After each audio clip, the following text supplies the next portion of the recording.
welcome back to my film and TV channel. Hope you all stay safe and well. We're going over to Japan today.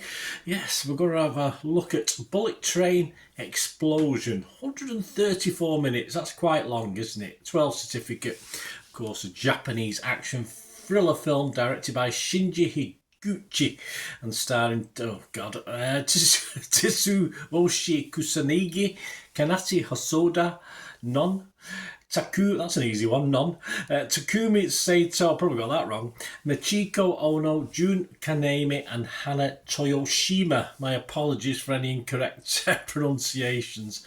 A sequel? That's what someone claims, but it's a remake, surely. But anyway, the 1975 film, The Bullet Train. And this version premiered on Netflix. Yes, so we're going over to Netflix on the 23rd of April 2025. Anything half decent on Netflix I'm happy with, because I will subscribe generally. It's one of the only ones I do regularly. Some of the others I dip in and out of. But so anything that's watchable on Netflix will do for me. I'm doing this review on the 1st of May 2025.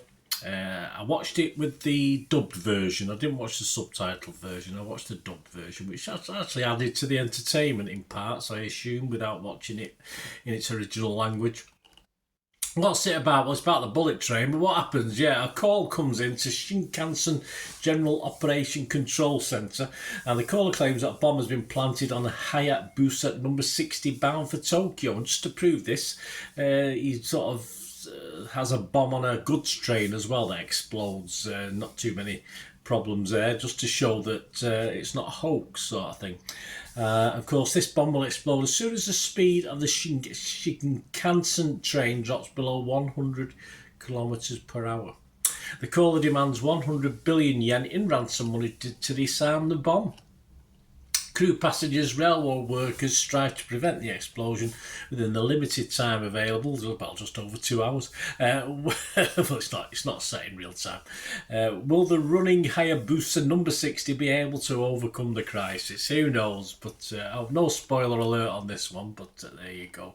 Right, my initial thoughts, yes, all right, you guys, some guys are saying the Speed rip-off with no Sandra Bullock or Keanu Reeves may not appeal to everyone, but it isn't, is it? It's not a Speed rip-off, because Speed was a rip-off of the original Bullet Train. Of course it was. So this has gone full circle, if you like, back to Japan. So there's certainly no rip-offs here. All right, we don't get two investable characters. We'll probably get one that I liked, one investable character in this one, but we don't get the two Sandra Bullock and Keanu Reeves playing off against each other, of course. But there are other things that sort of make up for that. But if you come with a couple that could have sort of rubbed off together, it might have been a little bit better. But plenty of characters of interest in this one.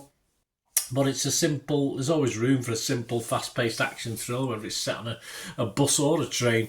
And to be honest with you, this ticks most of the boxes on what you want. I mean, the dubbing, as I said, adds some humour, actually, to this, which probably shouldn't be there, but it adds some humour to serious situations, with sort of panics and fights, etc.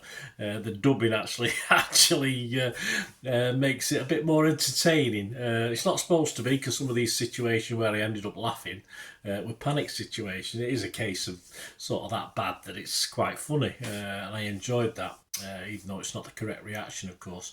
But as I say, I saw this as a plus, and sort of adds to the entertainment for me. If you want a movie that is corny, full of people saluting, full of people bowing, plenty of heroes as well, there's plenty, because Japan's got to be the place to go, hasn't it? You've got to get lots of that, you've got to get lots of bowing, and I think Japan's the ideal place for that. I mean, it does take the corniness factor, the corn factor, off the scale with this. If we see it in US films, of course we do, patriotism and all that sort of thing. But for me, it's all part of the fun. Just go with it. Although someone taking the ultimate honourable thing, like and performing Harikiri or Harikiri, was sadly missing from this. I was expecting someone to do it somewhere along the line, but it never happened.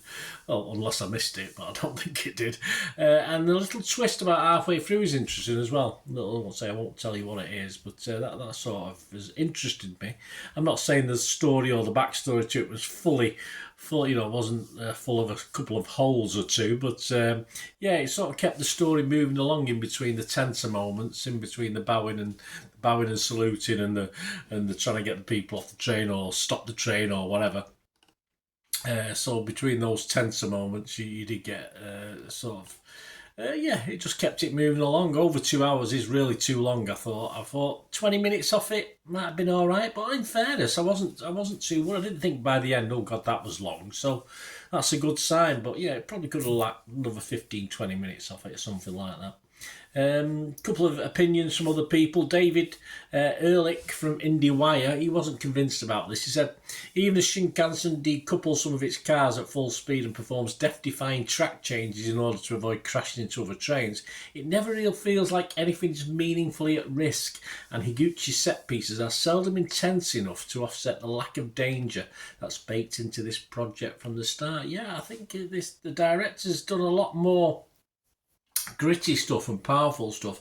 The big problem in this, as I said, is the characters. Most of the characters I don't really care about. So I don't really care necessarily. They fall off a train speeding along at 200 kilometres per hour. So it doesn't bother me. That's the problem. There's one or two, as I said, that I quite like. But yeah,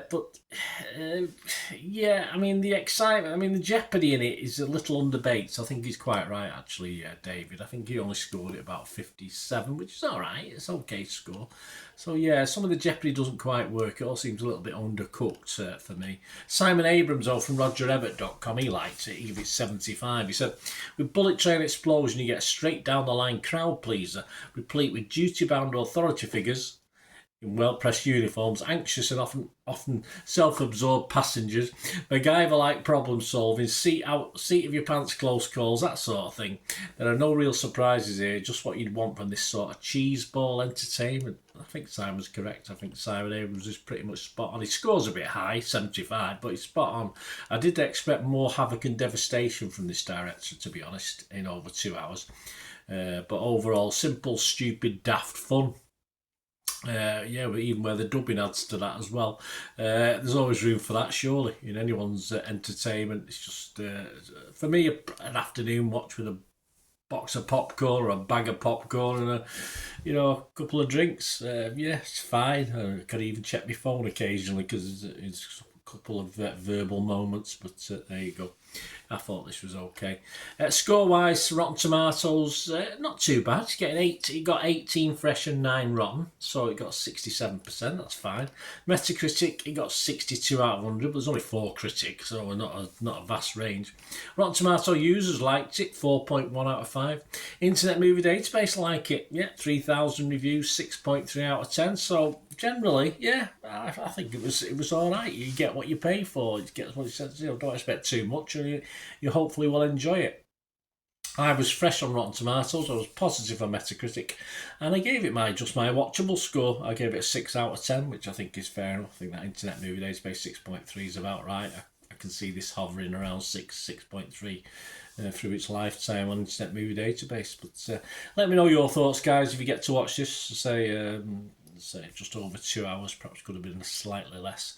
It'd be great to hear your thoughts and comments. If you like what I try and do, guys, I say my reviews include, I do try and critique other reviewers as well. So if you like how I do it, that's how I do. That's my style. If you like it and you like what I try and do, and you want to help support this channel going forward and support me, that's wonderful if you can.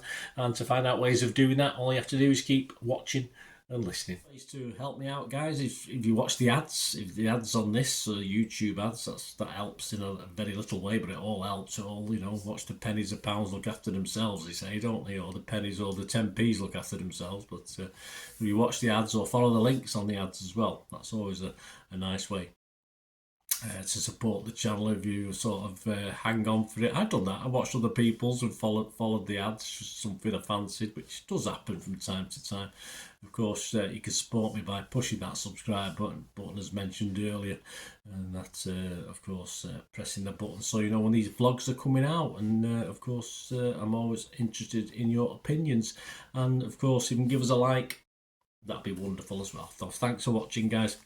Hopefully I'll join you very, very soon with something else. Until we meet again, I'll never ask one thing, don't I? Please stay safe, everyone. Bye for now.